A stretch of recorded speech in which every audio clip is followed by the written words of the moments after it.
बहुत समय पहले की बात है। एक गांव में धर्म उपदेश देने के लिए लगे हुए शिविर में भगवान गौतम बुद्ध पहुंचे। गांव के लोग अपनी अपनी समस्याएं लेकर उनके पास जाते और उनसे समाधान प्राप्त कर नई ऊर्जा के साथ वापस लौटते। गांव के बाहर एक गरीब राह में बैठा बुद्ध के पास आते जाते लोगों को निहारता रहता।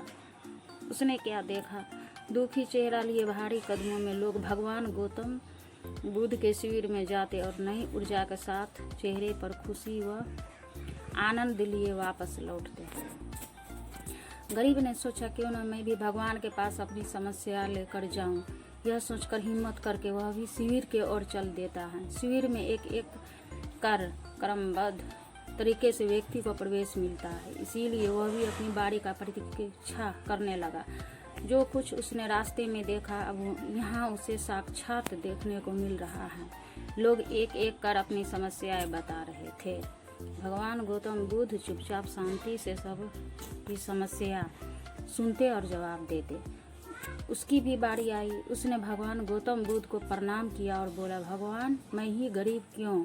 भगवान गौतम बुद्ध मुस्कुराए और बोले, तुमने कभी किसी को दिया ही नहीं, इसीलिए गरीब हो। इस पर वह आश्चर्य से वह भगवान गौतम बुद्ध का मुंह ताकने लगा और बोला, भगवान मेरे पास कुछ देने के लिए है ही नहीं। बड़ी मुश्किल से गुजारा हो पाता है और कभी कभी तो भूखे ही सोना पड़ता है। इतना गरीब हूँ। भगवान गौतम बुद्ध शांत भाव से बोले, तुम्हारे पास एक चेहरा है, किसी को भी मुस्कुराहट दे सकते हो। तुम्हारे पास मुंह है, किसी को भी प्रशंसा भरे कुछ शब्द दे सकते हो। जो हाथ तुम्हारे पास है, किसी की भी मदद कर सकते हो। दरअसल जिसके पास में ये तीन चीज है वह भला कैसे गरीब हो सकता है? गरीबी का भाव मन में होता है। मन से यह भ्रम निकाल दो। लोगों को देते जाओ, गरीबी अपने आप ही दूर हो जाएगी।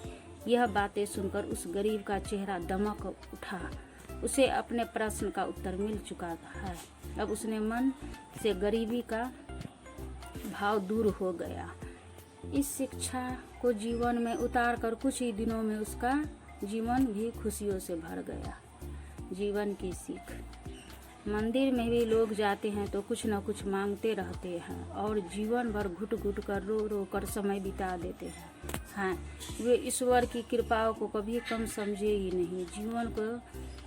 जीवन की महत्वता को कभी जाना ही नहीं। इस पर कबीर दास जी ने बहुत बेहतरीन दोहे कहे हैं।